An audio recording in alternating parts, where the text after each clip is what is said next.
Bueno, damos inicio a la siguiente mesa.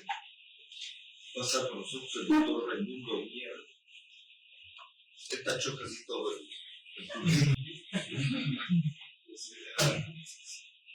no decir cosas idiotas.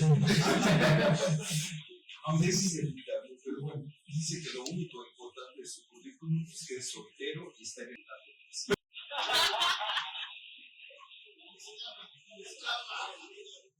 Estuve en edad licenciado en lingüística por la Escuela Nacional de Historia, doctor en Historia de las Ideas Políticas por la Universidad de Londres, profesor investigador del Departamento de Educación y Comunicación del grado en Comunicación y Política y en el doctorado de Ciencias Sociales de la UAM Xochimilco, y profesor de Antropología, Teoría Antropológica y de Filosofía del Lenguaje en la Escuela Nacional de Antropología, miembro del SNI, todo tachado, es autor de varios libros, alrededor de 110 capítulos de libros, cerca de 90 artículos especializados publicados en revistas académicas y políticas. Él la tachó. Bueno, olviden todo eso. Bueno, yo en principio, como siempre, agradezco a Marco, a María, a toda la gente que está realizando esto. Realmente el privilegio de poder establecer una conversación, que es así como creo que me parece interesante recuperar esto más como una conversación sobre estos temas que bueno, lo acabamos de vivir durante 3 años, ¿no? Se revelan absolutamente dimensiones cardinales de la vida colectiva, de la vida, no me gusta el término, pero de la vida humana.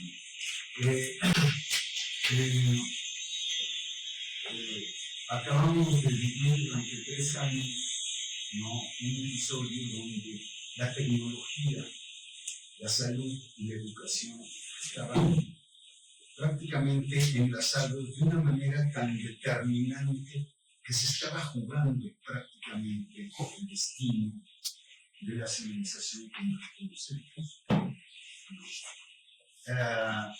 La apuesta tecnológica fue extraordinariamente radical, ¿no? O teníamos un desenlace favorable para la investigación médica, o simplemente la especie estaba en peligro, si no de desaparecer, cuando menos de un deterioro poblacional extraordinariamente vasto y brutal en sus efectos. La tecnología médica respondió de una manera absolutamente inverosímil, ¿no? Las vacunas estuvieron prácticamente en un tiempo récord. Las tecnologías de producción industrial de las vacunas se desarrollaron también de una manera extraordinariamente asombrosa, y hiperratrompal. Y junto con esto vinieron otra serie de transformaciones tecnológicas a partir de la exigencia del régimen de aislamiento que la mayor parte de nosotros no había conocido nunca. Yo nunca había conocido un régimen tan brutal de aislamiento, ¿no? Que pudo ser paliado nada más, paliado, distorsionado radicalmente, ¿no? Por otras tecnologías, las famosas tecnologías de orden cibernético, tecnologías telefónicas, de información, etcétera, etcétera, que de alguna manera intervinieron radicalmente también para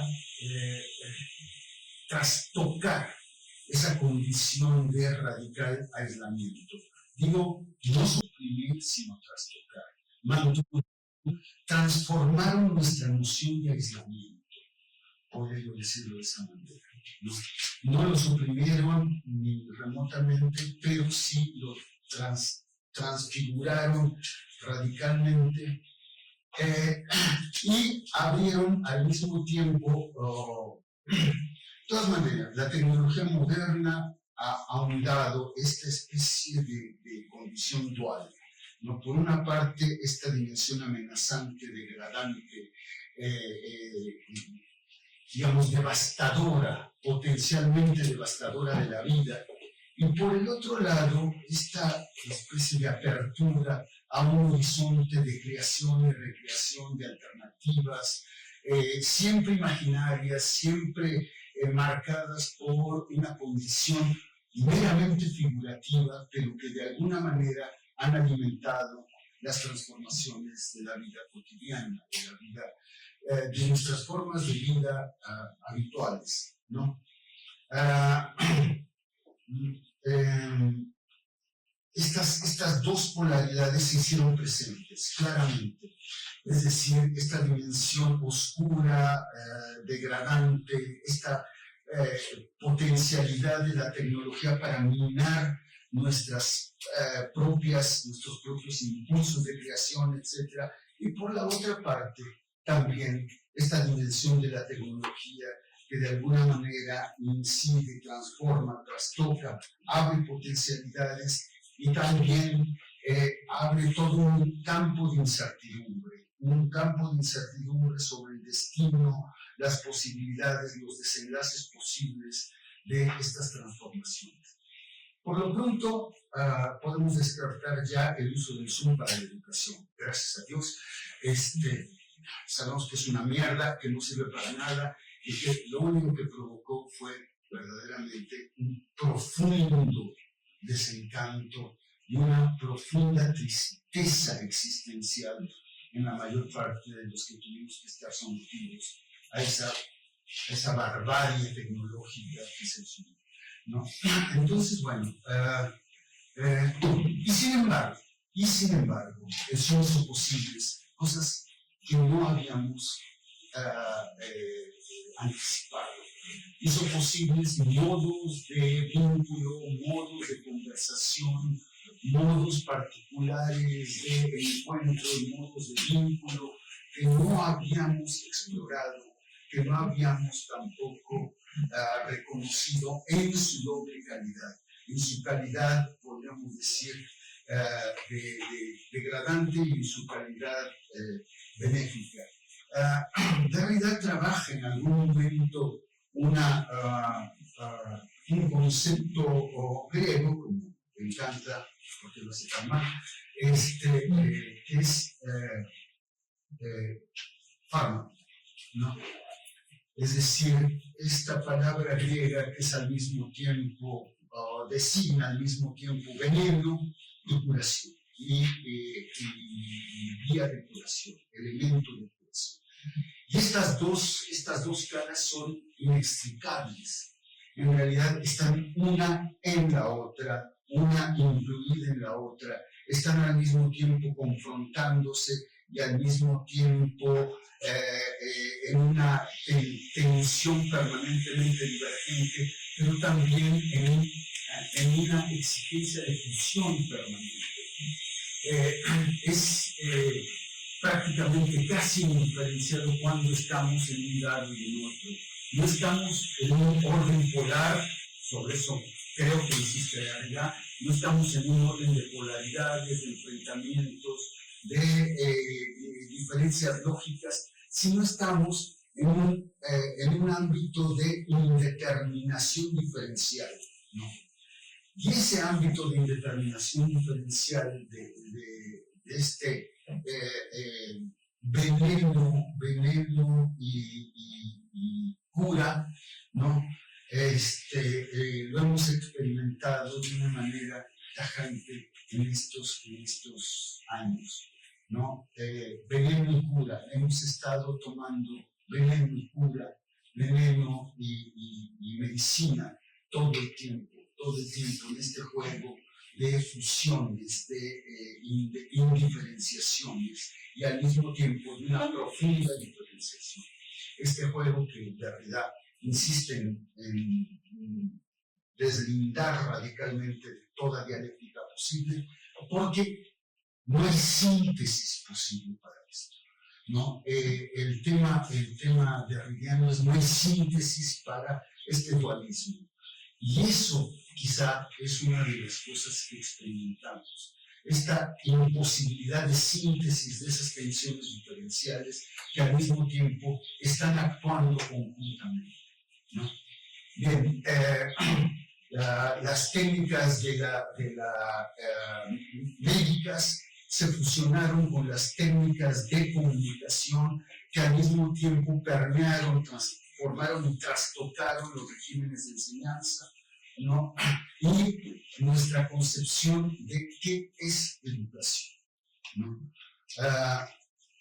Habría que decir que quizá valdría la pena no olvidar todas las radicales transformaciones que hemos vivido. Es decir, en principio, la noción misma de educación entra en una condición extraña. Primero por la dislocación espacial, ¿no? Es claro que la modernidad transformó, bueno, es claro, nada es claro, pero bueno, para mí es pensable, ¿no? Admitir que en la modernidad se trastocaron los órdenes de comprensión de las formas articuladas de la cultura.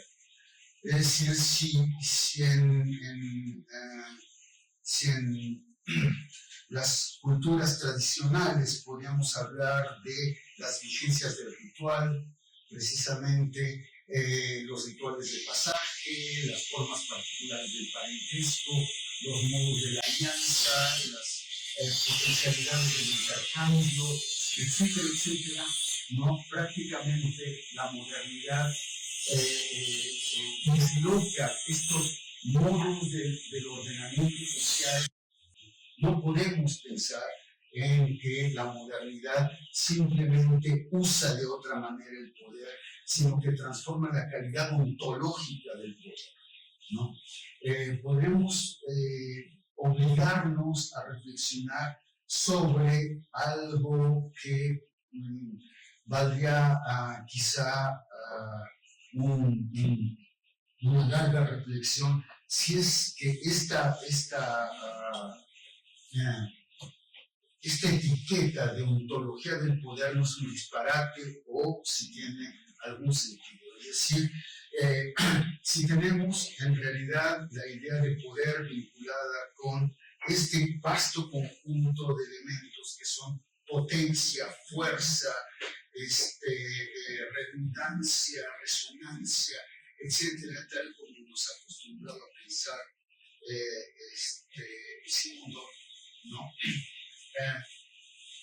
Es decir, trasladar nuestras categorías de identidad, que es otra de las categorías que por supuesto, la modernidad trastoca radicalmente, ¿no? No hay identidades en la modernidad, es una únicamente opera transversalmente sobre todos los órdenes de la existencia social. Nuestro orden biológico, que hemos visto radicalmente transformado, ¿no? Nuestro ordenamiento psíquico, que hemos visto también radicalmente transformado, nuestro ordenamiento social, ¿no? Por eso, por supuesto, en esta reflexión de Paul Virilio, y en este ejemplo que utiliza Paul Virilio, ¿no? Que siempre me gusta mucho, porque es tan simple y tan accesible, tan inmediato, que vale la pena recuperarlo. Es decir, como la introducción del ferrocarril, ¿no? Algo así como el Tren Maya, pero en avanzado, ¿no? el ferrocarril produjo en los primeros que se subieron al ferrocarril una especie de transformación radical de las distancias, de la idea de distancia, de la idea de movimiento, prácticamente de su estar en el mundo. A partir de subirse al ferrocarril, la gente transformó su visión del mundo, su horizonte de sentido para el mundo, pero al mismo tiempo sentía vértigo, sentía que verdaderamente ese modo de desplazarse sobre la superficie terrestre era inhumano, literalmente inhumano. Claro, iban a una velocidad monstruosa, 40 kilómetros por hora. Cualquiera siente vértigo a esa velocidad, ¿no? Y cualquiera también tiene idea de que eso es monstruoso realmente, ¿no? Pensamos en la Fórmula 1, más o menos. Pero bueno, pero esta idea de las potencias corporales, las expresiones, las sensaciones, el ámbito de las afecciones mismas, los modos de relación con el espacio y con los otros, que aparecen también transformados, transfigurados por la inserción de la tecnología. Y esto es una transformación radical del espacio, de la espacialidad, de la distancia, de la separación, de la idea también de desaparición, etcétera, etcétera, se conjuga con la idea del tiempo. Es decir, los tiempos se trastocan y la telefonía, podríamos decir, constituye quizá nuestra experiencia más radical, ¿no? Y una transformación absoluta en todos los órdenes de nuestras formas de vida, ¿no? Es decir, nada podemos comparar con las transformaciones de nuestra forma de vida que han aparecido con las nuevas potencialidades telefónicas que lo invaden todo, nuestra forma de mirar, ¿no? Nuestra forma de nuestros recursos de la memoria, nuestros modos también de gestión de la memoria, nuestros modos particulares de gestionar el uso de la materia significante en las formas particulares de reordenamiento de la comunicación, en nuestras formas de vínculo, el nuevo papel de la fotografía y de los materiales cinematográficos, etcétera, que dejaron de ser ya lo que eran incluso hace 15 años o 10 años. Prácticamente nuestra noción de fotografía, nuestra noción de la imagen fotográfica prácticamente no se compara a lo que habíamos vivido hasta hace 15 años. No me refiero a la invención de hace 15 años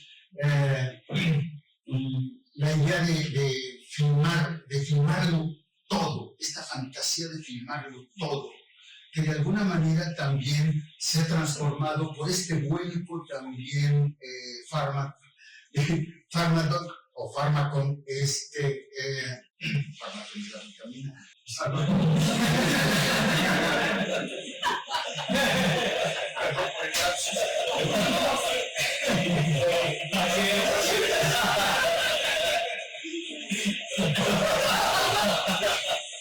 Todos estamos en esa época.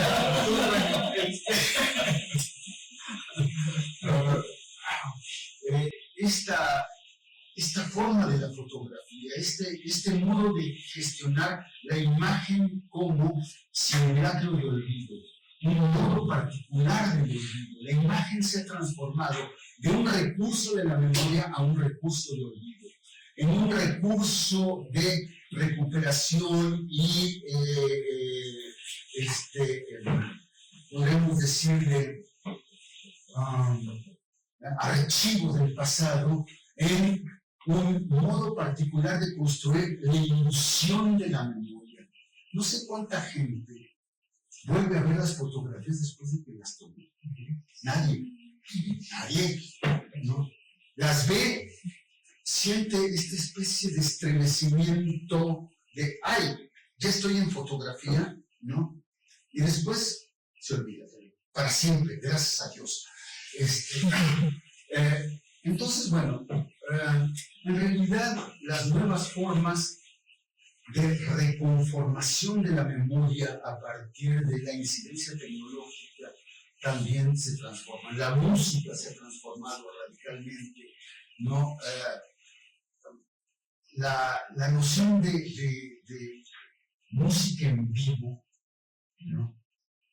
Prácticamente es algo arqueológico, no en el sentido de Foucault, sino en el de veras.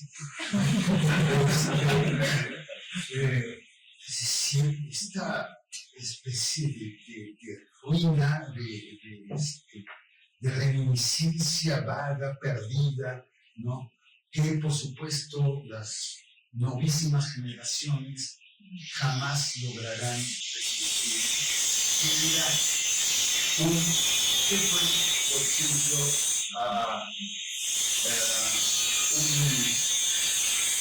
un concierto de los Rolling Stones, ¿no? Y a esta parafernalia que hay como conciertos, que son una especie de despliegue de espectáculos, una especie de espectacular. Esto, bueno, esto también supone, ¿no? otra transformación radical de lo simbólico. Y esta transformación radical de lo simbólico tiene que ver con la dimensión pragmática de lo simbólico.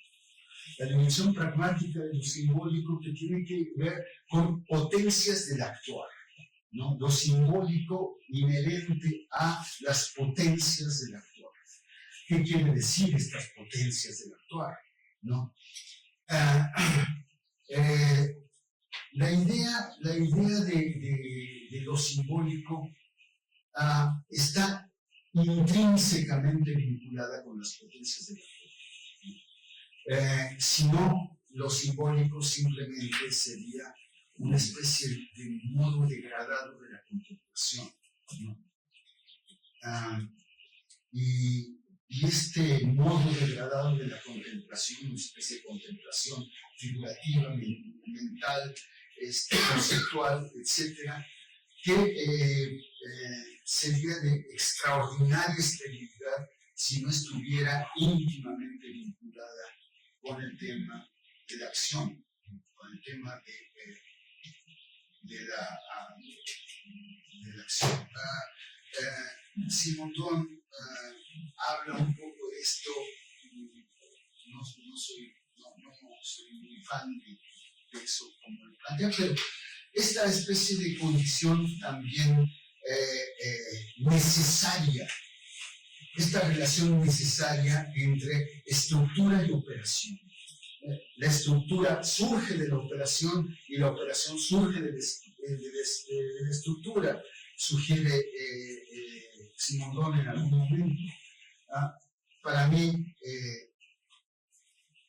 no es así, pero no importa, son matices que a nadie le importan ni a mí. Entonces, bueno,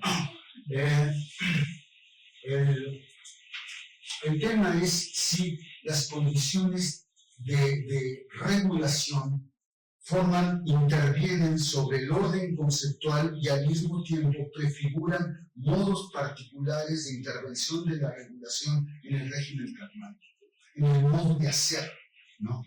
¿Y qué es el modo de hacer? Bien, las transformaciones de lo simbólico en la modernidad afectan ambos dominios, tanto el dominio de las relaciones entre entidades conceptuales y el modo en que estas entidades conceptuales se proyectan sobre las potencialidades del hacer, ¿no? Bien, vemos cada vez más una especie de apropiación, entre comillas, por parte de la tecnología de las potencias del hacer humano, ¿no? Prácticamente, ¿no? Esto que tiene un impacto sobre el ámbito laboral brutal, sobre el modo de organización del trabajo, sobre las formas particulares de disposición espacial del trabajo y temporal del trabajo. Sabemos la profunda revolución que además se ha ahondado todavía más con la pandemia, de desaparición del lugar de trabajo. La idea de el lugar de trabajo ha desaparecido. Está por desaparecer también el concepto de fábrica de una manera definitiva. Está cada vez más claro que el trabajo está completamente ya en un proceso de diseminación, de fragmentación y diseminación, con lo que conlleva en los modos particulares de organización de la división social del trabajo, ¿no? En realidad, la división social del trabajo era más o menos reconocible, manejable, digamos, era un modo particular de confección y de constitución de las identidades, prácticamente entrado en un proceso de disolución, ¿no? Cada sujeto prácticamente es capaz de desempeñar su propio modo particular de trabajar y su modo particular de insertarse en el dominio del trabajo, en su propio espacio, en sus propios tiempos, en sus propios modos de ordenamiento. Y esto, que parecía una fantasía de la ciencia ficción, ahora lo vivimos al mismo tiempo como un incremento de la potencialidad productiva del trabajo y al mismo tiempo como la desaparición del trabajo cultural, la destrucción del trabajo cultural. Entonces, bueno, bien, destrucción de los lugares de trabajo, destrucción de los tiempos de trabajo, de las organizaciones del trabajo y la destrucción de algo fundamental que Marx señaló con una agudeza muy importante de recuperar, que el carácter del trabajo como relación, como modo de vínculo. El trabajo no es solamente creación de riqueza, sino creación de vínculo. Esta relación entre valor y vínculo, ¿no?, es absolutamente central, ¿no? Prácticamente el economicismo sacó de foco la idea de relación y privilegió el problema de la creación de valor, el problema del trabajo como creación de valor. Pero en realidad, en el caso de Marx, está absolutamente claro en el Capital, ¿no?, que la dimensión constitutiva del trabajo, ¿no?, es precisamente el modo particular de ordenamiento, de dar sentido a los vínculos colectivos y abrir la posibilidad de nuevas potencias de individuación en términos de la heteronomía gestionada en el ámbito laboral. Bien, eso que fue quizá una de los atisbos de Marx, ¿no?, que Marx no podía adivinar que el teléfono nos iba a partir la madre de esta manera, ¿no?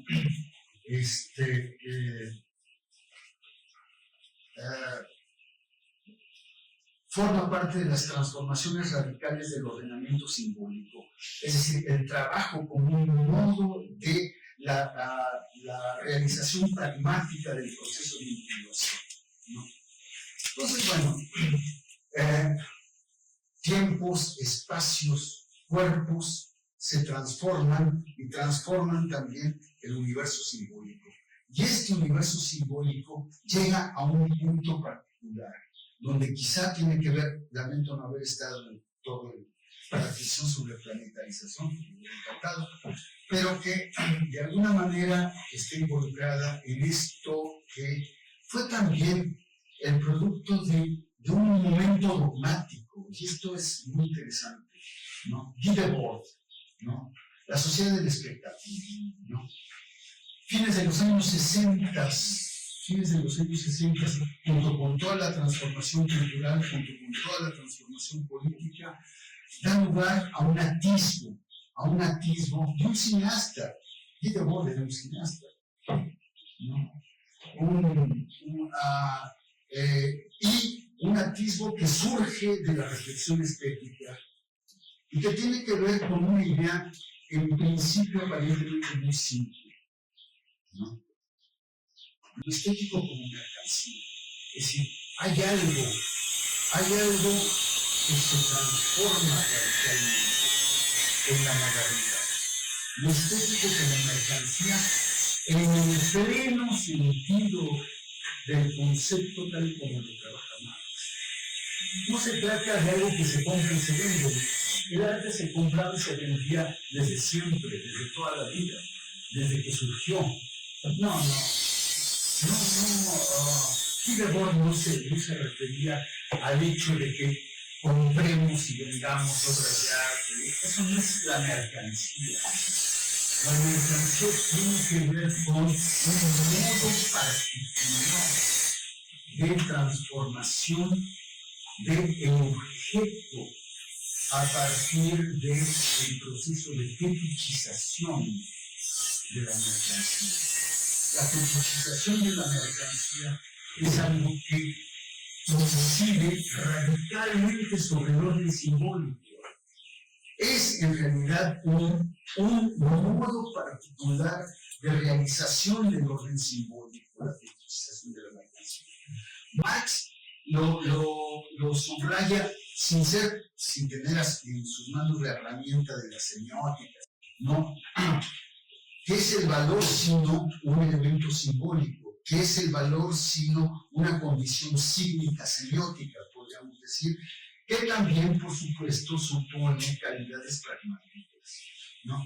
Entonces, claro, esta visión de Kierkegaard, de decir, una profunda transformación ha ocurrido, ¿no? En la modernidad, y es la aparición de esta dimensión estética que prácticamente genera algo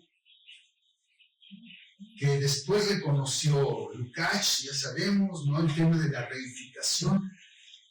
Cuando Lukács trabaja el tema de la reificación, ¿no? En realidad está apelando también a un modo de transformación de las formas de vida apuntalado sobre una transformación radical del orden simbólico, ¿no?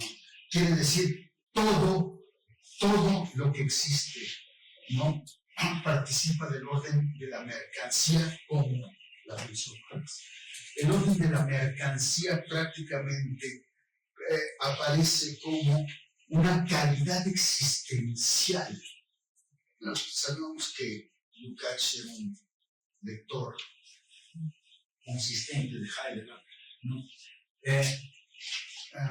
Y bueno, entonces, claro, hay también una calidad ontológica en el orden de la mercancía. Lo que está descubriendo Marx es un modo de ser, un nuevo modo de ser de las cosas. Y este modo de ser se llama mercancía. Este modo de ser no es simplemente la aparición de un tipo de objetos. Lo que Marx descubre es una calidad ontológica, potencial, que desarrolla toda su carga potencial en la modernidad, ¿no?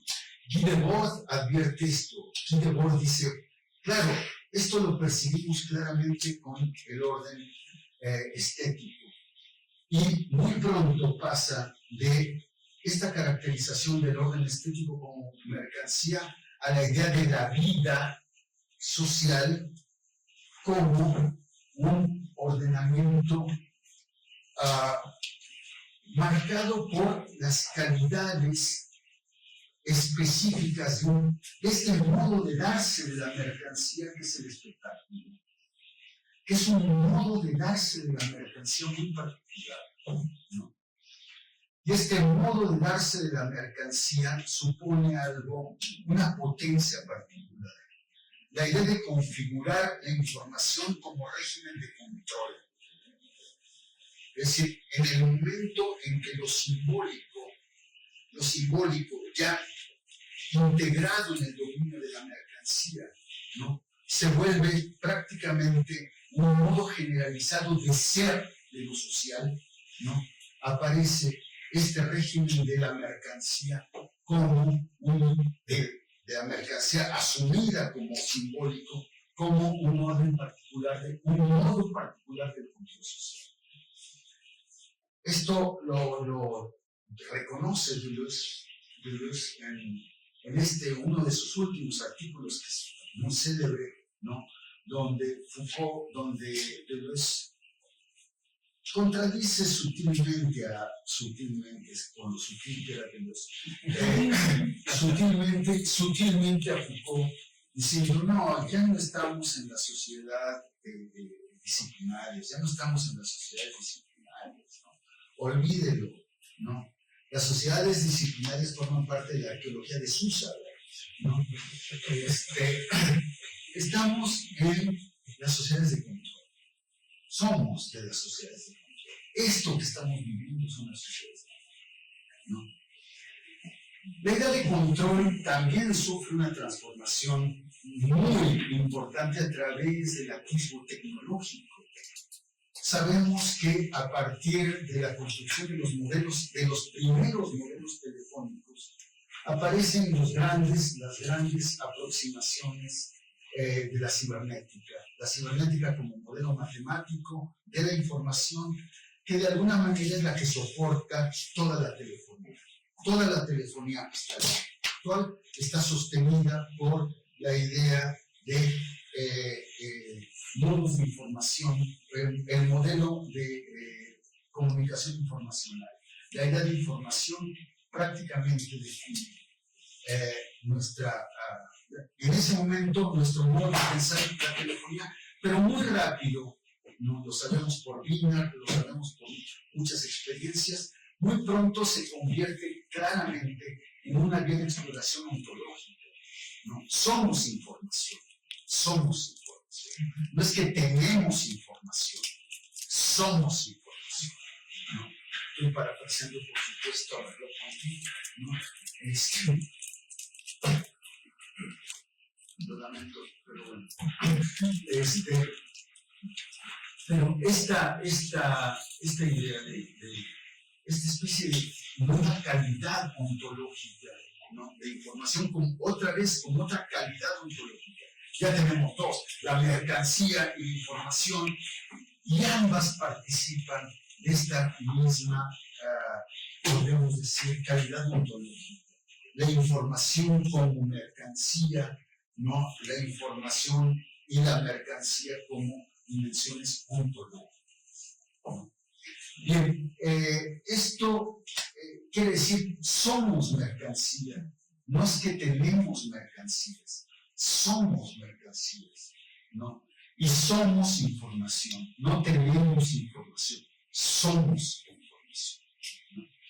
Bien, entonces, bueno, Guy Debord dice, en realidad esto tiene un modo de realización pragmática. Ese modo de realización pragmática es el espectáculo. El espectáculo es un modo de realización, ¿no? Y este modo de realización pragmático, ¿no? En realidad es un vaciamiento de tiempo y espacio. Podemos decir, un momento radical de la transformación de tiempo y espacio. El pasado y el futuro se adelgazan, prácticamente desaparecen en el vértigo del presente, en esta especie de fascinación por el presente. Una fascinación que podríamos decir que privilegia el orden de las sensaciones por sobre todas las cosas. Es decir, la mirada como sensación, la escucha como sensación, el tacto como sensación, la sexualidad como sensación también, cosa patética. Si hay algo que vale madres en la sexualidad es la sensación, pero bueno. Ok, en fin, la idea de esta especie de primacía de la sensación de la sensación como un modo de fluir, el modo de estar en el mundo con una dimensión particular del acontecer. Acontecemos, simplemente acontecemos, ¿no? Ocurrimos en el mundo y nuestra ocurrencia, es decir, nuestra identidad está marcada por el ámbito, por nuestro campo de la sensación. Bien, y esto precisamente es el recurso del control. Es el recurso del control que habría que desarrollar en otro momento, ¿no? Porque ya estoy sobre el tiempo, y bueno, esto lo podríamos platicar en la próxima intervención. Entonces, bien. ¿Ya le va a tirar primero? Ya.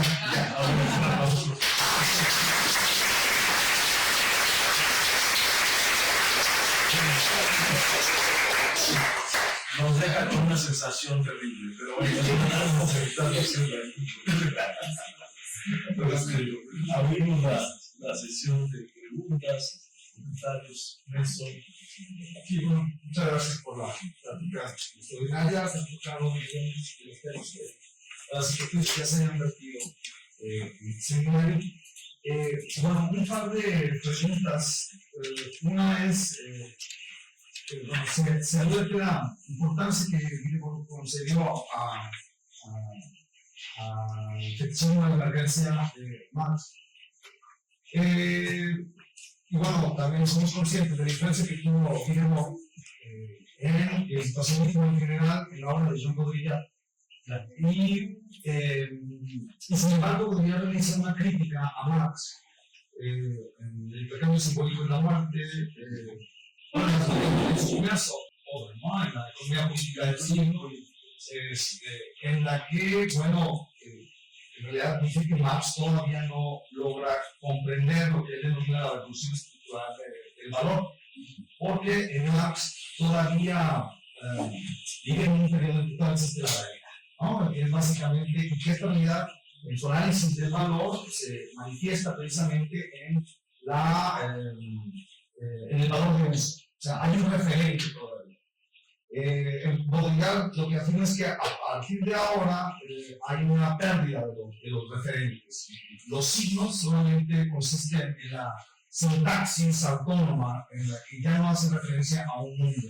La virtualidad en ese sentido ya no tiene una autonomía, ya que se ha visto refrendada en otros análisis como el de Guillermo, por ejemplo, para quien lo que ha sucedido en la época, en la era de lo visual, es que precisamente la imagen ya no reproduce nada, sino que es más, parece que es la realidad la que reproduce a la imagen, ¿no? Somos más nuestro avatar de Facebook o nuestro icono o toda la imagen que se crea que nosotros mismos, ¿no? Mi pregunta era, ¿qué opina usted de la crítica? ¿Qué opinas, perdón, muchas veces, pero ¿qué opinas de la crítica de Baudrillard a esta noción y hasta qué punto también, no sé, digo, el valor de uso en realidad todavía está relativamente presente? Yo creo que Baudrillard me parece un autor que hace mucho hiperbole, hacer exageraciones para enfatizar lo que desea, pero ¿qué sucede con el valor de uso en la actualidad? O sea, realmente ha desaparecido como algo pertinente en su análisis. Es una pregunta y otra, no sé si me quedan en 2 minutos y ya me pasé como 4. Sobre la sensación, yo creo que también hay un descrédito de la sensación y sin embargo, bueno, que es filosófico, lo vemos en Platón, lo vemos en Hegel. O sea, la sensación siempre ha sido como el enemigo de la filosofía. No sé si en lo que se dijo al final también se puede inscribir en esa, porque yo creo que no hay una desaparición de la sensación, sino una reconfiguración de la sensación. O sea, no creo yo que, por ejemplo, el erotismo visto como sensación sea necesariamente algo que pueda tomarse como peyorativo, sino más bien el tipo de sensación al que se dio la reconfiguración de la relación con el erotismo. No sé. Gracias, profesor. Sí, intentaré ser breve. ¿Hasta qué punto podemos concebir a la técnica como el nudo o lo que va anudando al espacio y el tiempo? Sí se puede considerar la técnica como si fuera ese nudo de dos hilos, uno llamado espacio y otro llamado tiempo, y que de ese nudo, digamos, emergen ciertos objetos técnicos. Pienso, por ejemplo, en los objetos técnicos digitales. ¿Será que entonces, con esto último que estás comentando, podemos pensar, o hasta qué punto podemos pensar la tecnología digital como la tecnología por excelencia de la sensación, ¿no? Entonces, por ejemplo, YouTube, varios como que parten como un poco de esa idea, ¿no? De que lo digital es como lo momentáneo, incluso digital tiene que ver con el líquido, ¿no? O sea, como algo sensible, algo que es instantáneo, momentáneo. Entonces, ¿hasta qué punto sí podemos pensar o no a esa tecnología digital como la tecnología por excelencia de la sensación?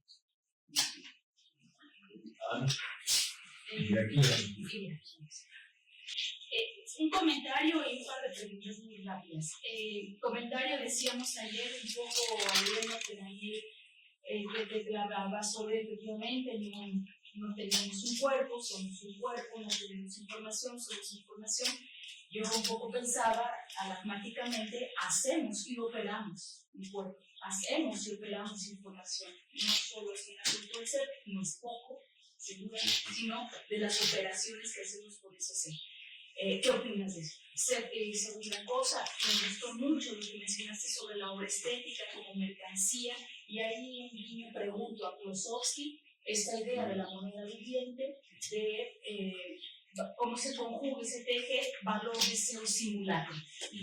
Si hay o no distinciones respecto a lo que mencionaste con Guillermo del simulacro y del espectáculo del simulacro. Y última cosa, cuando mencionas el adelgazamiento del futuro y del pasado, que hay un fortalecimiento, no sé tú qué piensas de la inmediatez, distinta quizás al instante. Es una diferencia, lo inmediato con el instante. Pregunto. Perdón, muchas gracias, Daniel. Yo como sexo olvido todo lo que dije y alguien quiere mezcal.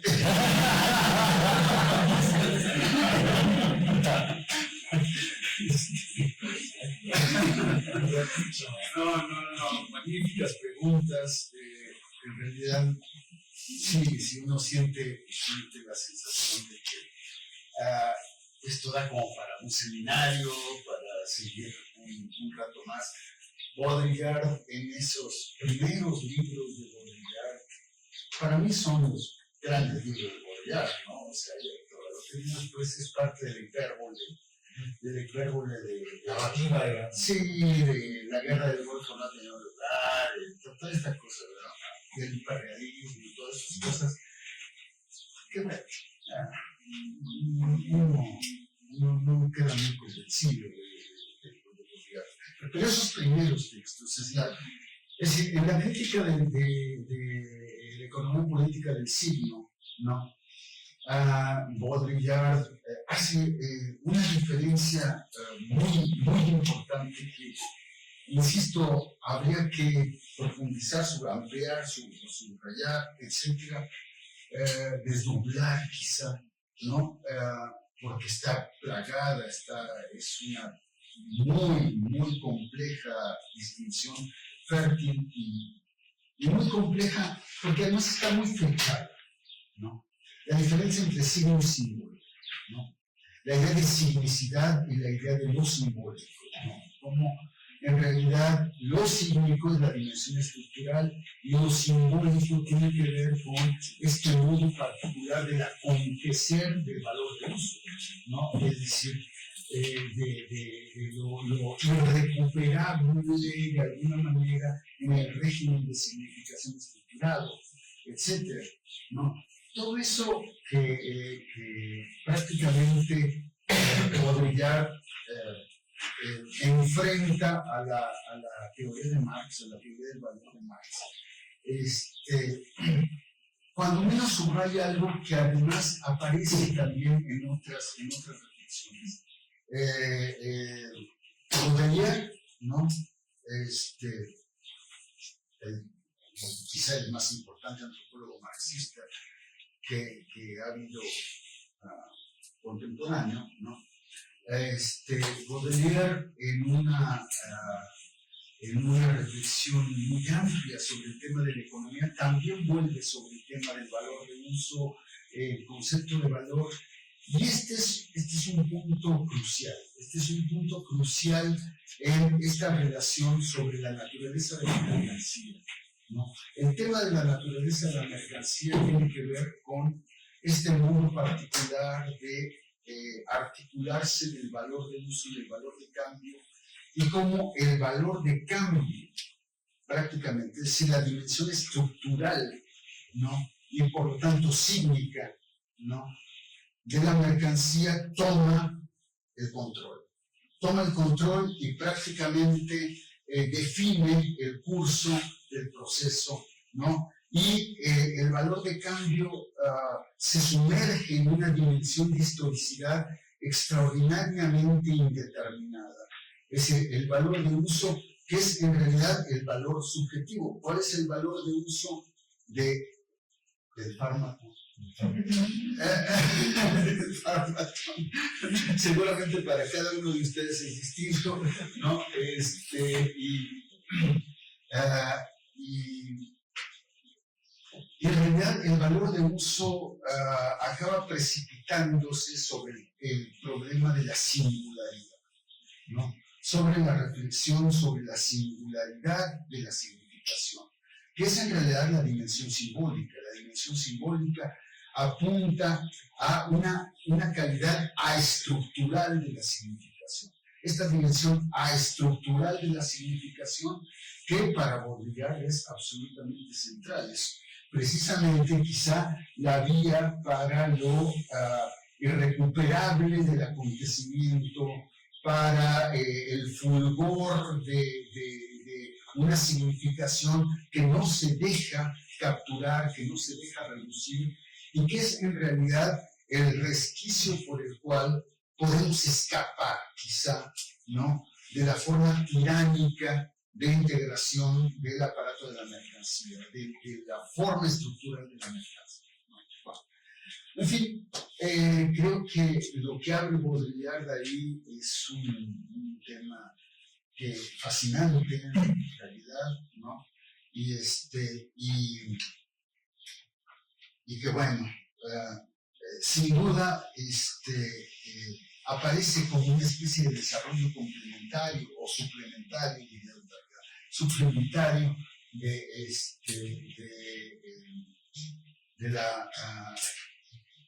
la propuesta de Guy Debord, ¿no? Me parece muy interesante subrayado, ¿no?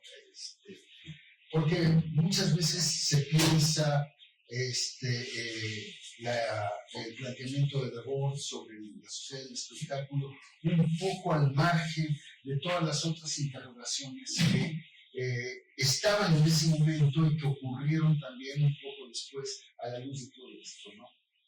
Y bueno, me parece importantísimo el tema de las sensaciones, ¿no? Yo también soy hiperbólico, ¿no? Sobre todo cuando hablo, más que cuando escribo, ¿no? Cuando escribo también, pero cuando hablo me gusta provocar, ¿no? Y un poco el tema de las sensaciones lo hice como una especie de provocación. Tienes razón en lo que dijiste. En realidad, sí, no se trata del concepto general de las sensaciones, sino un modo particular de acercarse a algo que podríamos llamar la historicidad de las sensaciones, ¿no? Este modo particular de transfigurarse, de trastocarse, de reducir la capacidad de resonancia, llamemos, de las sensaciones, porque las sensaciones, si algo tienen, es ser una condición de resonancia. Hay algo, el concepto de resonancia que tanto le gusta al señor Simón y a muchos otros, plantea un problema con respecto a la sensación. Sabemos que todo el mundo tiene presente seguramente el tema del instrumento para la afinación de pianos, ¿no? El diapasón, ¿no? El diapasón siente.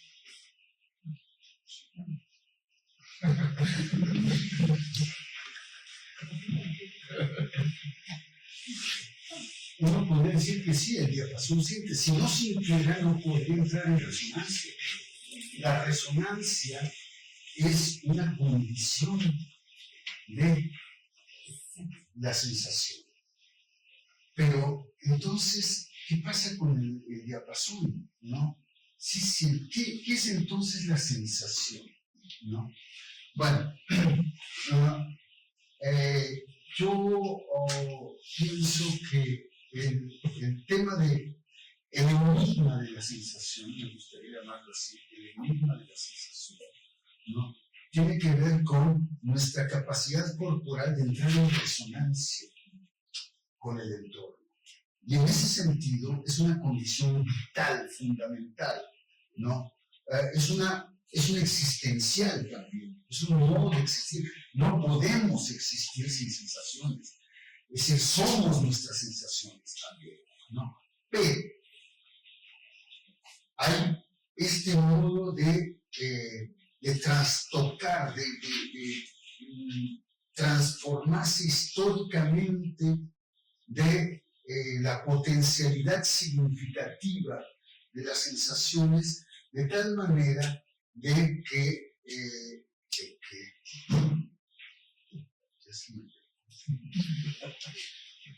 dioses, no puede ser el principio del fin.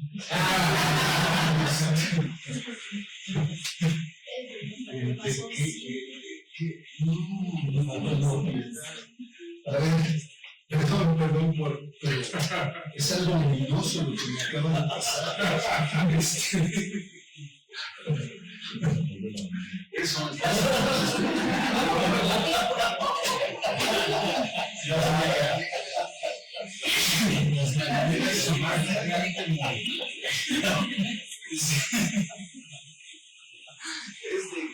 es de que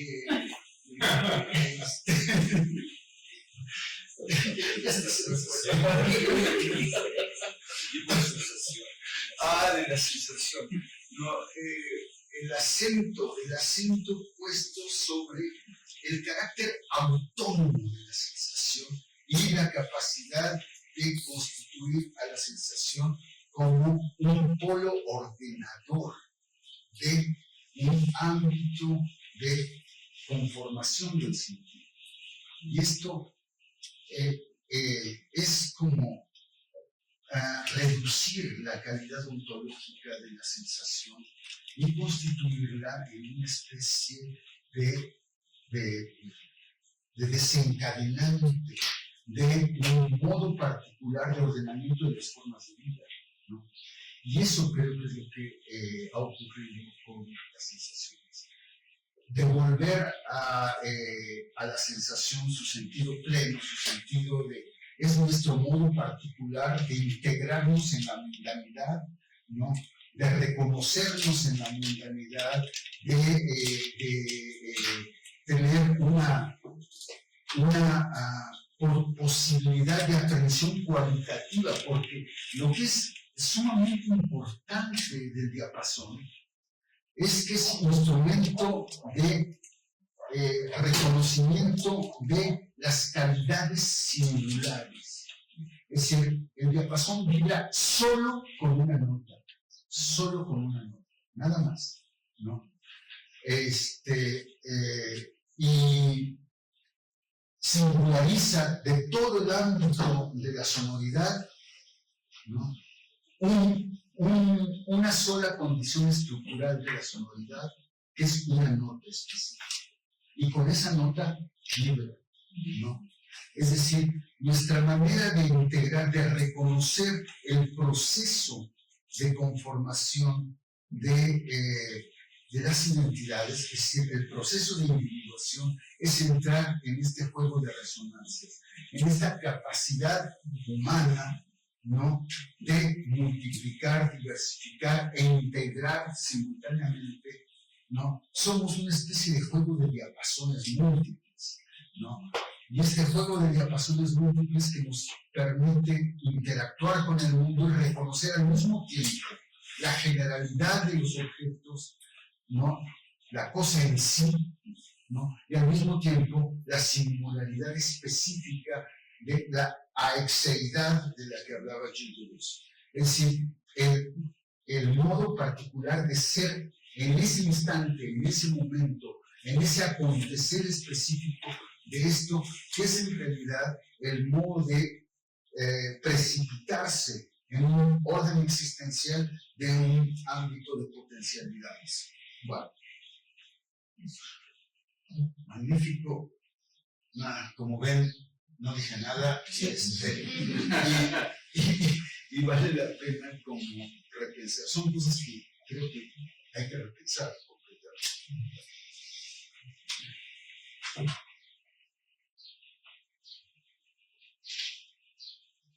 El nudo del espacio-tiempo. Yo cuando planteé esta especie de replanteamiento del espacio, del sentido, ¿no?, a través de estos ejes espacio-tiempo-cuerpo, orden simbólico y modos particulares de ejercicio del poder, que para mí es una especie, eso es una especie de mundo, ¿no? Eso es una especie de mundo, ¿no? Espacio-tiempo no, porque el espacio-tiempo requiere de este modo particular de intervención del cuerpo, ¿no?, de esta corporalidad. Sin esta corporalidad, tiempo y espacio, como Sócrates, ¿no? Y esta corporalidad, que es precisamente también esta conjugación de nuestra potencialidad de sentir, nuestra potencialidad de actuar, ¿no? Por lo tanto, cuando hablamos de acción, hablamos de regímenes de poder, necesariamente. Cuando hablamos de operación, no me gusta hablar de operaciones, pero hablo de espacios pragmáticos, o de modos pragmáticos. O sea, me separo un poco de Simondon, ¿no? Tampoco me gusta el tema de estructuras ni de sistemas, ¿no? No eso. Entonces, bueno, pero de todas maneras, digamos, hablemos de composición e integración diferencial de relaciones, ¿no?, y sus resonancias o sus derivaciones pragmáticas, ¿no? Esa es mi reformulación de Simondon también. Quizás es un disparate, pero entonces, yo sí plantearía más bien este otro modo de concebir este anulamiento, ¿no? En esta forma particular. Los cuerpos son cuerpos, ¿no?, determinados, no determinados, sino marcados por su inscripción en el orden simbólico, ¿no?, con una potencialidad de desempeño pragmático específico y por lo tanto un modo particular de potencialidad de vínculo. Y eso es el vínculo. Bien. Y bueno, Klosowski, dioses. Bueno,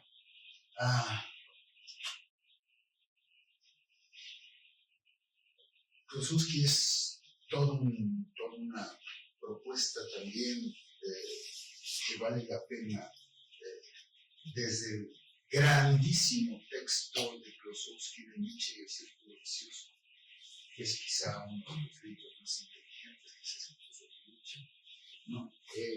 Y bueno, la moneda viviente, ¿no? Que es, también arroja otra luz oblicua sobre todo este tema de economía, llamémoslo. Algo que impacta también radicalmente el pensamiento contemporáneo, en particular Derrida, por ejemplo, etcétera, que han sido transformados por esta exigencia de replantear un modo específico de encarar el orden, ¿no? El dominio de la economía. Porque el dominio de la economía involucra una transformación radical de nuestras categorías de cantidad y calidad, ¿no? Que se proyectan sobre nuestra propia corporalidad, ¿no? Entonces, bueno, creo que esto también es otro tema que habría que mantener en la cartera, ¿no? De lo que necesita una exploración mayor, ¿no? Y bueno. Hay 3 personas anotadas. ¿Alguien más quiere? No. Sí. Usted hablaba, profesor, un poco sobre Derrida, ¿no? Y este término del fármaco que desarrolla a partir de su lectura del texto de Platón. Sí. Y entiendo que Stigler lo que hace es extender la perspectiva farmacológica a toda la técnica, ¿no? Es decir, la técnica es el remedio y es el exactamente. Justamente a eso va mi pregunta, ¿no? ¿Qué tanto esta perspectiva farmacológica puede servirnos para pensar otro dominio de conocimiento, otro dominio de objetos, ¿no? Y por otro lado, usted hablaba de los modos del hacer y del ser, ¿no? Y me hizo pensar en esta definición que hace Aristóteles en la Ética Nicomaquia sobre la definición del dominio del obrar, que pertenece a la frónesis, a la praxis, y el dominio del hacer, ¿no? Que pertenece a la técnica, ¿no? Al fabricar, al crear, al producir. Y yo pensaba un poco en esta relación, en este vínculo que puede existir entre el modo de hacer con la técnica, el modo de obrar con la acción y el modo del ser, ¿no? Con la subjetividad. No sé si nos pueda decir algo al respecto, ¿no? Entre este vínculo de ser y obrar. Traté de nos armar un poco, tratando de explorar algunos países, ¿no? Por supuesto que creo que mi acercamiento fue ciertamente parcial y quizá muy incompleto, ¿no? Porque esta relación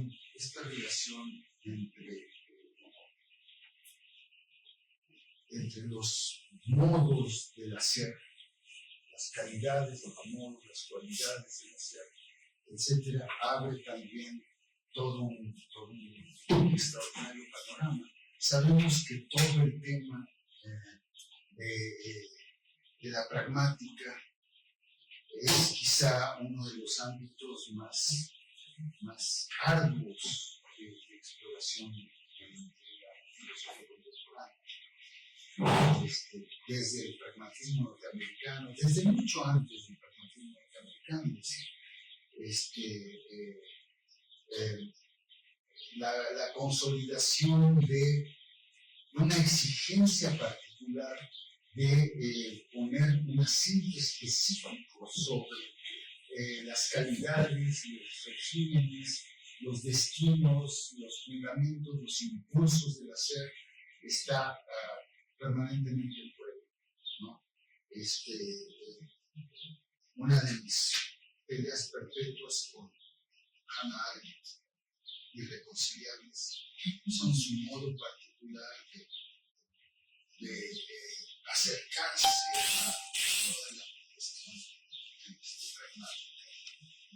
En fin, creo que pones un acento muy importante, pero creo que efectivamente más bien abres un capítulo que habría que desarrollar.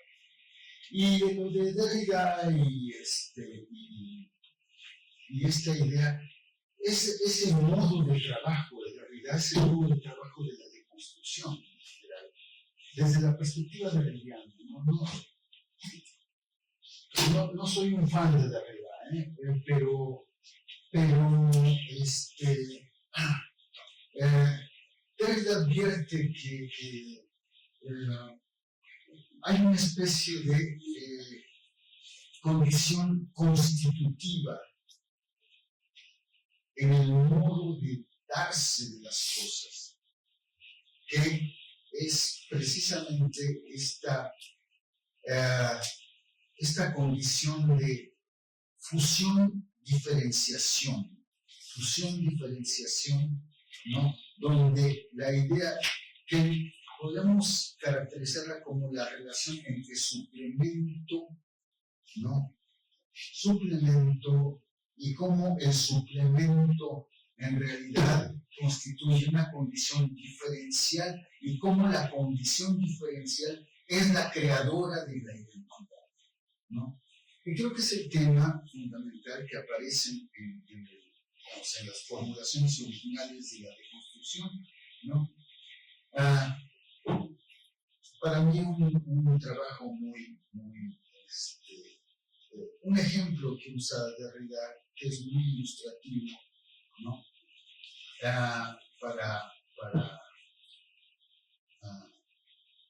Para comprender este planteamiento es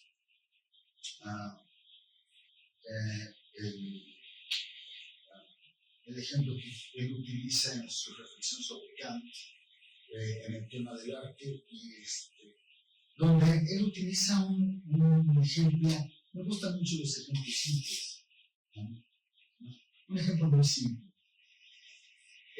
El marco de un cuadro forma parte del cuadro.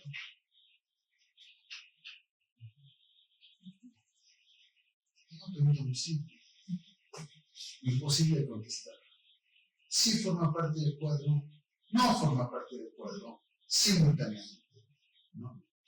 Sin marco no hay cuadro, ¿no? El marco es el que define la identidad de la representación pictórica. Es el marco el que define la identidad de la representación pictórica. Sin el marco no habría representación pictórica, ¿no? Pero el marco no forma parte de la pintura, o sí forma parte de la pintura. Y si le cambiamos de marco, ¿no? Si reducimos el marco, si ampliamos el marco, ¿y qué es el marco? El marco, en fin, esta reflexión sobre el marco, ¿no? Que es precisamente esta especie de imposibilidad de separar. Si no podemos quitar el marco, porque quitamos el marco, desaparecemos la pintura, ¿no? Pero el marco no es la pintura, el marco es todo lo contrario de la pintura, todo lo contrario de la pintura. Pero al mismo tiempo es la condición de existir de la identidad de la pintura, no de la pintura, de la identidad de la pintura, el proceso identitario de la pintura. Entonces, bueno, este ejemplo que es tan simple, ¿no? En realidad abre un panorama de interrogantes sobre el modo de darse de el carácter que él llama productivo de la diferencia. Es decir, entre el marco y la pintura hay una diferencia, claramente. Pero ¿dónde está esa diferencia? ¿No? O esta diferencia es una dimensión ontológica constitutiva de la pintura misma. Podemos decir que es el ser de la pintura, ¿no? Está enteramente sostenido por su marco. Y el marco no es la pintura, el marco es la negación de la pintura, es lo otro de la pintura. Entonces, bueno, esto es también el mismo recurso con el que Derrida analiza fármaco, ¿no? Es decir, y es también el mismo recurso que utiliza en uno de sus seminarios más importantes, que es sobre la pulsión de muerte, ¿no? Sobre la pulsión de muerte, que está precisamente compendiado en la carta postal, ¿no? La carta postal, que es en realidad el resultado de un seminario que da sobre la relación vida-muerte, ¿no? Sin la muerte, la vida no sería reconocible, pero la muerte es lo contrario de la vida, es lo otro de la vida, pero al mismo tiempo es la vida misma, y la vida misma es la muerte, pero al mismo tiempo es la no muerte, y es lo que da sentido a la vida, y la vida es lo que da sentido al morir, etcétera, etcétera. Esta relación entre vida y muerte, que es en realidad más o menos el mismo modo de trabajo pareado que hace Derrida, y que le permite en realidad todo un conjunto de exploraciones sumamente fértiles, me parece a mí, para la reflexión. Sí, claro. Sí. Una pregunta y dos comentarios.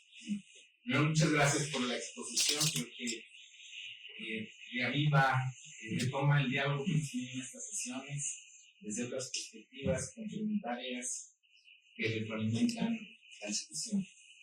Lo primero sobre Heidegger y Derrida. En la época de la imagen del mundo, un texto de 1938, justamente Heidegger define la modernidad tecnocientífica como el despliegue de la época como imagen del mundo. Esta identificación que hace Heidegger entre técnica y esencia de la metafísica moderna viene a coincidir con el despliegue de la época como imagen del mundo, donde la imagen deviene justamente representación objetual antropocéntrica. Sin embargo, al final del texto es muy interesante que Heidegger señale, siguiendo su lectura muy manida, muy subjetiva que hace de Hölderlin, que se señale que justamente esta interpretación que se configura a partir de lo que él entiende como el estilo de vida americano, en ciclo de globalización, estilo de mundialización, implica un dominio tecnocientífico de la Tierra que uniforma el mundo, pero también abre posibilidades de otra apertura de residencia y de pensamiento en la Tierra. Entonces, en Heidegger existe este pensamiento meditativo que buscaría ser no un antídoto, pero sí otra forma de relacionarse con esta época del dominio tecnocientífico. Y creo que esto conecta directamente con lo que señalábamos de Derrida. Hay una palabra bellísima en Derrida que es destinerrancia, que justamente alude a esta irresolución radical que implica la deconstrucción como una empresa de habitar las ruinas de la metafísica. Entonces, la primera cuestión sería, siguiendo a Heidegger y a Derrida, ¿consideras que sería posible, frente a esta imagen del mundo que totaliza mundo y ser humano, abrir otras imágenes, otros imaginarios que permitan relacionar ser humano, mundo y técnica? Esa es una cuestión. Y la otra pregunta está en relación con lo que señalabas, me parece también fundamental, esta nueva ontología que redefine la relación entre mercancía, información y espectáculo, ¿no? Cómo participamos de nuevas relaciones, de nuevas configuraciones y reconfiguraciones de objetos, sujetos, donde se tiene una nueva cualidad ontológica. Destacaba la dimensión pragmática, ¿no? Entonces, ¿desde dónde pensar esta nueva ontología? Señalabas, siguiendo al último Deleuze, esta postdata de las sociedades de control, que justamente esto implica otras formas que redefinen las relaciones de poder, pero también redefinen las relaciones del ser humano y el mundo. Y pensaba en el concepto de heterogénesis maquínica del último Deleuze, que justamente busca una ontología procesual. Entonces, sería posible pensar otra nueva ontología de la técnica acorde con una perspectiva no identitaria del mundo. Bien, sería todo. No, hablamos de nosotros. Claudia. Bueno, es muy general. Primero es un comentario que no puedo organizar. Yo tengo más de 20 años escuchando, ¿no? Entrevistas académicos. Siempre me llamaba la atención el tema y de educación que los niños ya se ven.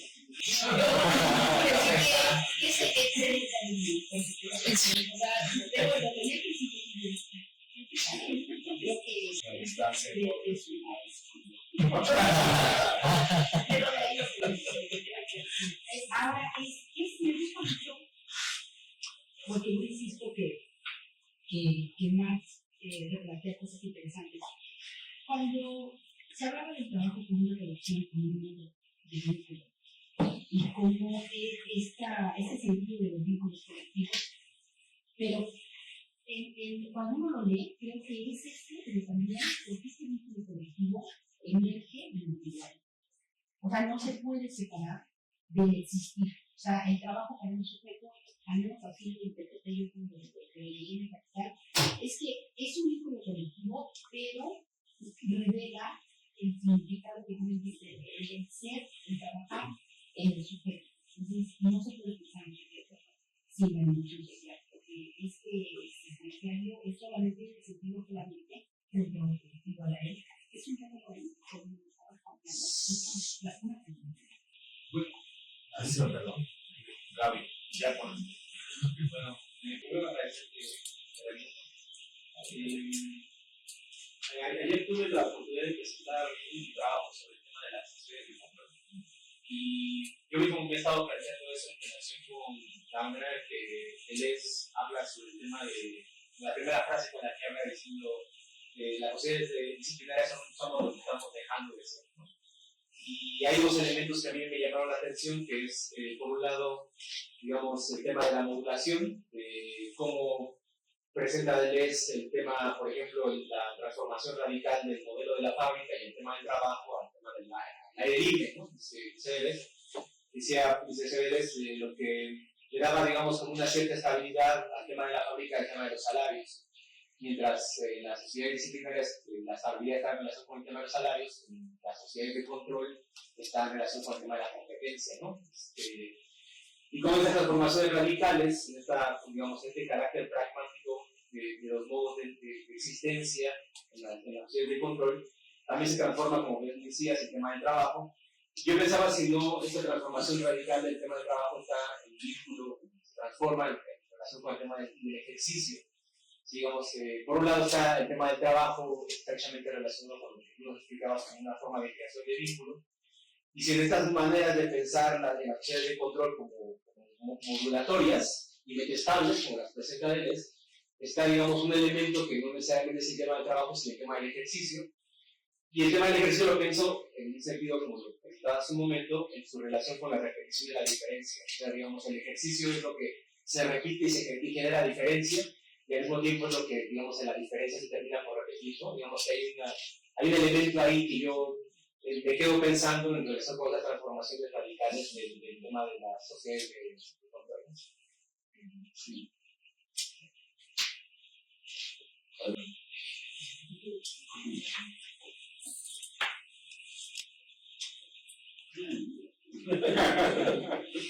Bueno, la primera, el primer comentario es, yo no sigo Heidegger, ni de lejos. Por ahí alguna idea heideggeriana que no me parece un disparate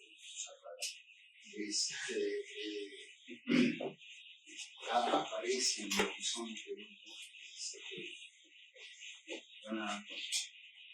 pero la idea de Gelassenheit como el modo de enfrentar el dualismo de la técnica parece verdaderamente entonces, bueno,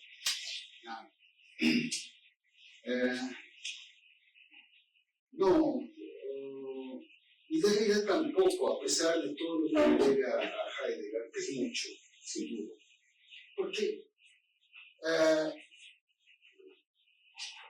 quizá valga la pena admitir que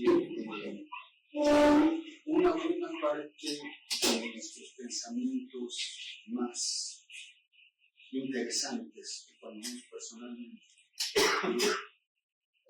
surgen de la confrontación con el disparate. Es decir, cuando enfrentamos el disparate estamos obligados a responder, tenemos una responsabilidad frente al disparate, ¿no? Y para mí esa es la gran facultad de Heidegger. Me ha permitido pensar muchas cosas,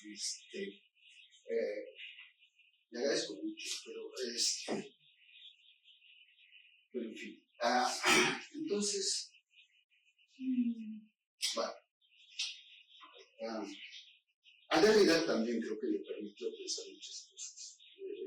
Una de sus permanentes ámbitos de diferenciación, de lucha por diferenciarse, por distanciarse de Heidegger, es precisamente tratar de deslindar su concepto de diferencia de esto que fue la matriz de su concepto de diferencia, que es la diferencia ontológica.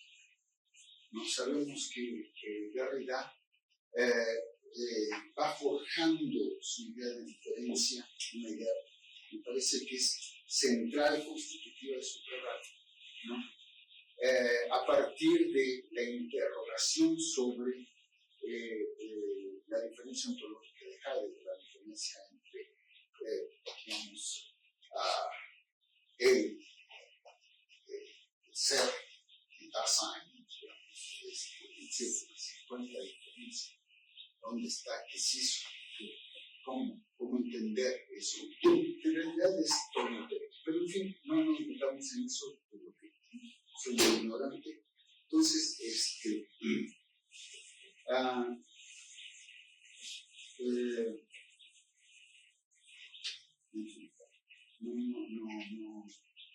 no puedo seguir muy bien esto precisamente por mi ignorancia de Heidegger. El tema del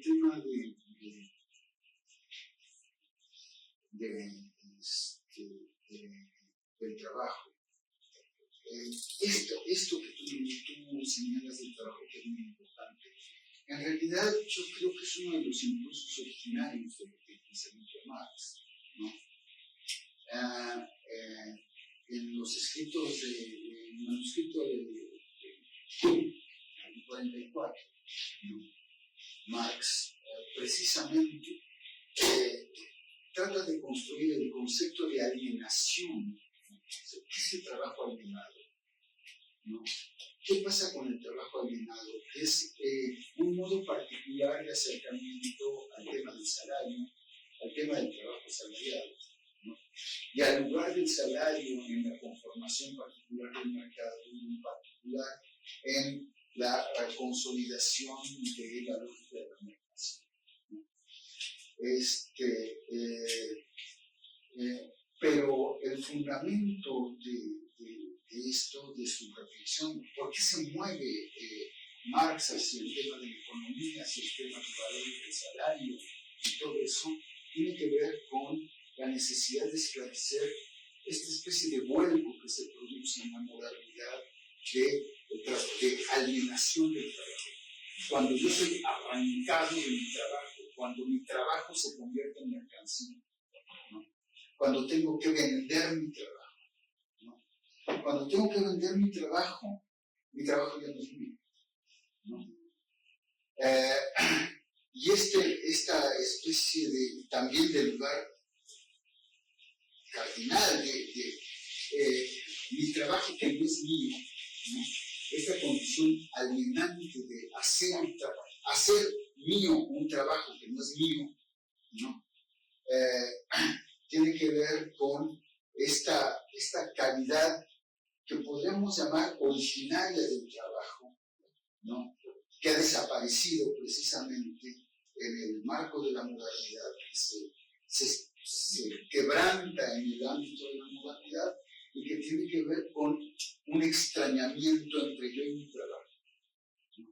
Ese extrañamiento entre yo y mi trabajo, ¿no?, es precisamente el fundamento, digamos, de la tragedia, literalmente de la tragedia de la migración. La dimensión trágica de la migración es que está sostenida por este fundamento alegre, que es en realidad el extrañamiento futuro. No me reconozco en mi trabajo, deja de ser parte de mi condición esencial de estar en el mundo.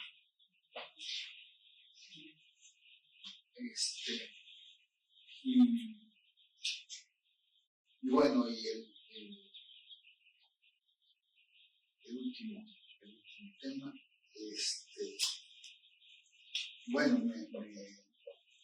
me alegra mucho que coincidamos en muchas cosas.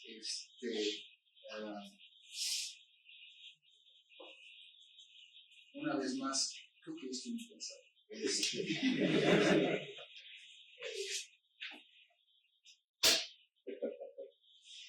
Otra vez me traicionó algo muy yocaro.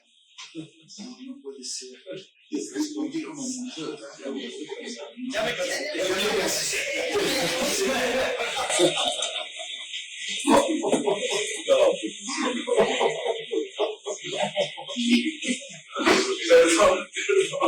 Perdón por Murillo y perdón por... Es de que ya estoy... Gracias, pues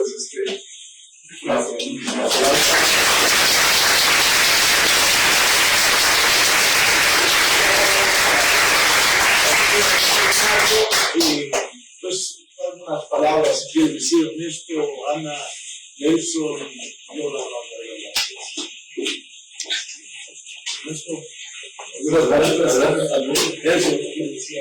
No, bueno, pues agradecemos a todos ustedes Marco, el tema que ya pues siempre la invitación. Si nos hacen algo, va a tomar la libertad de hablar con un nombre de mis compañeros de nosotros en Zacatecas, que se agradecemos mucho la hospitalidad, nos da mucho gusto encontrarnos nuevamente con Raimundo, con los compañeros que ya en otras ocasiones hemos tenido la oportunidad de convivir y conbeber.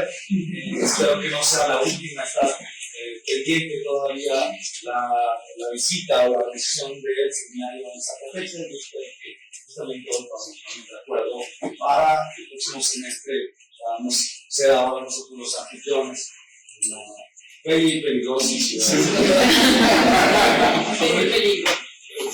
Pero por mi parte será todo y pues gracias. Igualmente, solamente agradecerles la invitación y esperemos vernos pronto.